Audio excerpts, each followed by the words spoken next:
কিছু মুখ আমাদের স্মৃতিতে চিরস্থায়ীভাবে থেকে যায়। হাজার ভিড়ের মাঝেও আমাদের চোখ দুটো যেন সেই মানুষটাকেই খোঁজে। আজকে সেরকম একটা কবিতা।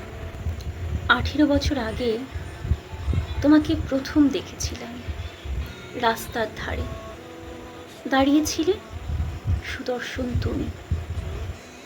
ভাবছিলাম, কে তুমি? এর আগে তো দেখিনি কখন।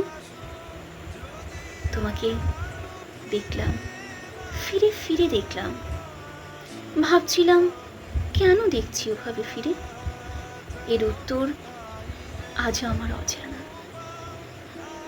ওই যে তুমি আমার চোখে গেঁথে গেছো, আজ দু চোখ শুধু তোমাকেই দেখতে চায়। এত বছর পরেও তোমাকে দেখার স্বাদ মেটেনি আমার।